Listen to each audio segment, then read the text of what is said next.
لا الہ الا اللہ انسان کو آزاد کر دیتا ہے، کسی کا انسان کی اور ہر قسم کی غلامی سے آزاد کر دیتا ہے۔ ایک حدیث ہے کہ لا الہ الا اللہ انسان کو غیرت دیتا ہے، کسی کے سامنے نہیں جھکتا وہ۔ تو یہ تین پرنسپلز تھے۔ تو میں آج بات صرف انصاف کا کرنا چاہتا ہوں، اور میں آپ کے پاس اس لیے آیا ہوں کہ میں چاہتا ہوں کہ آپ اب میرے ساتھ مل کے اس ملک کی جو حقیقی آزادی کی جنگ ہے، آپ میرے ساتھ مل کے اس پہ شرکت کریں۔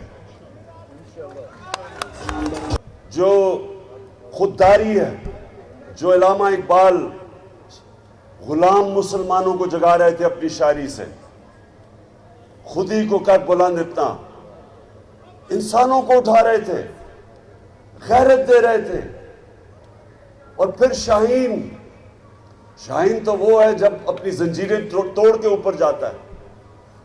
غلام تو اچھا غلام بن جاتا ہے۔ مولانا رومی جس طرح کہتے کہ جب اللہ نے انسانوں کو کہتے جب اللہ نے تمہیں پر دیا تو کیوں زمین پہ رینگ رہے ہو؟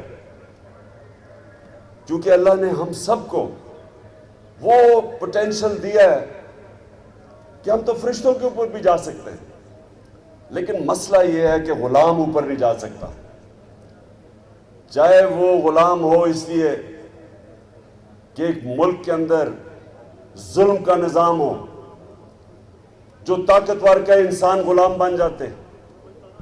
یہ جو فیوڈل سٹرکچر ہے یا جو جاگیردارانہ نظام ہے، یہ کیا ہے کہ جو اوپر جاگیردار ہے وہ قانون کے اوپر ہے، نیچے جو بیچارے ہیں ان کے پاس کوئی حقوق ہی نہیں ہے، تو غلام رہتے ہیں۔ میں ہمیشہ بتاتا ہوں لوگوں کو کہ جب بھی اس بر صغیر میں فتح کرنے والے کانکررز آئے، سب شمال سے آئے سوائے انگریز کے جو سمندر سے آیا، تو کوئی راستے میں رکاوٹ نہیں ہوتی تھی۔ جب وہ پہاڑوں سے نکلتا تھا، افغانستان سے، خیبر سے نکلتا تھا، تو سیدھا راستہ پہنچا تھا دلی کا، کیونکہ لوگ غلام تھے۔ جب وہ غلام تھے تو وہ لڑتا ہی کوئی نہیں تھا اپنی آزادی کے لیے، صرف آزاد لوگ اپنی آزادی کے لیے لڑتے۔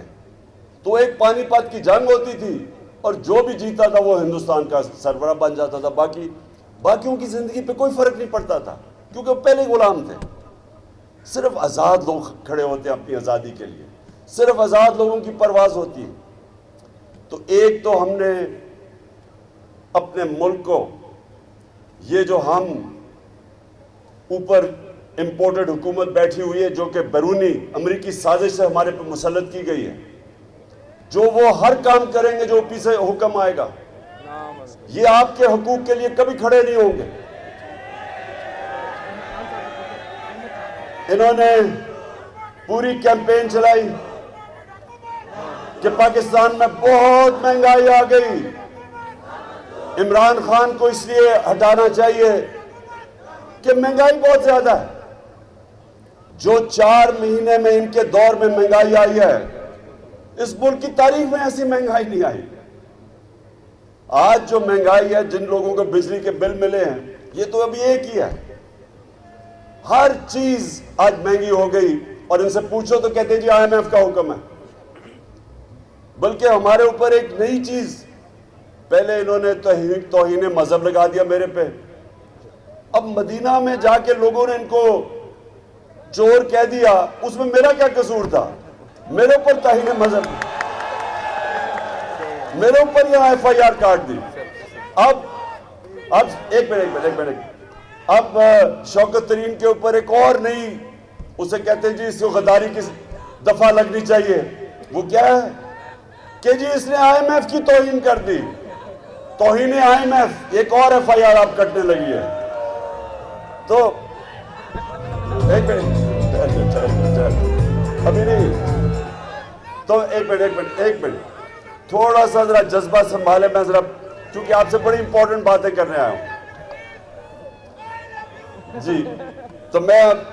تو سب سے پہلے یہ یاد رکھیں کہ ہماری جو حقیقی آزادی کی تحریک ہے، اس پہ ہم نے ایک آزاد، خود مختار، غیرت مند قوم بننا ہے جو کبھی کسی کی سوائے اوپر والے کی کسی کی غلامی نہیں کرے گی.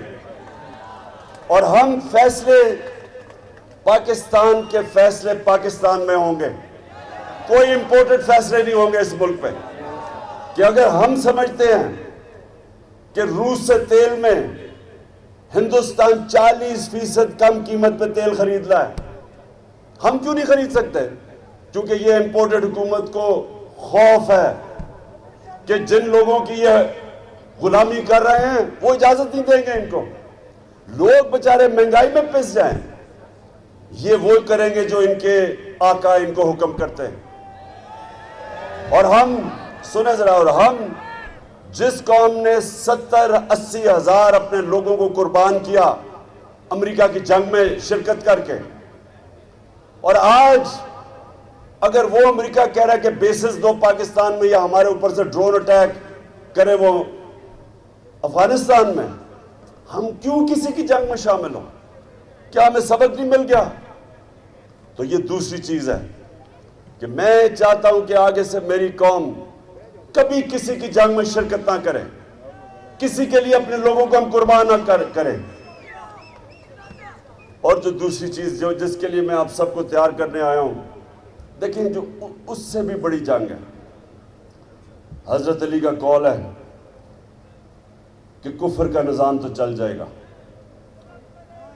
لیکن ناانصافی یعنی جو ظلم ہوتا ہے جدھر وہ نظام نہیں چل سکتا. اس پہ ہم نے ایک آزاد خود مختار غیرت مند قوم بننا ہے جو کبھی کسی کی سوائے اوپر والے کی کسی کی غلامی نہیں کرے گی.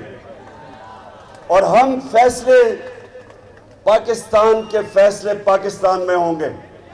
کوئی امپورٹڈ فیصلے نہیں ہوں گے اس ملک پہ. کہ اگر ہم سمجھتے ہیں کہ روس سے تیل میں ہندوستان 40% کم قیمت پہ تیل خرید رہا ہے, ہم کیوں نہیں خرید سکتے؟ کیونکہ یہ امپورٹڈ حکومت کو خوف ہے کہ جن لوگوں کی یہ غلامی کر رہے ہیں وہ اجازت نہیں دیں گے ان کو. لوگ بچارے مہنگائی میں پس جائیں, یہ وہ کریں گے جو ان کے آقا ان کو حکم کرتے ہیں. اور ہم سنیں ذرا, اور ہم جس قوم نے 70-80 ہزار اپنے لوگوں کو قربان کیا امریکہ کی جنگ میں شرکت کر کے, اور آج اگر وہ امریکہ کہہ رہا ہے کہ بیسز دو پاکستان میں یا ہمارے اوپر سے ڈرون اٹیک کرے وہ افغانستان میں, ہم کیوں کسی کی جنگ میں شامل ہوں؟ کیا ہمیں سبق نہیں مل گیا؟ تو یہ دوسری چیز ہے کہ میں چاہتا ہوں کہ آگے سے میری قوم کبھی کسی کی جنگ میں شرکت نہ کرے, کسی کے لیے اپنے لوگوں کو ہم قربان نہ کریں. اور جو دوسری چیز جس کے لیے میں آپ سب کو تیار کرنے آیا ہوں, دیکھیں جو اس سے بھی بڑی جنگ ہے. حضرت علی کا قول ہے کہ کفر کا نظام تو چل جائے گا لیکن ناانصافی یعنی جو ظلم ہوتا ہے جدھر وہ نظام نہیں چل سکتا.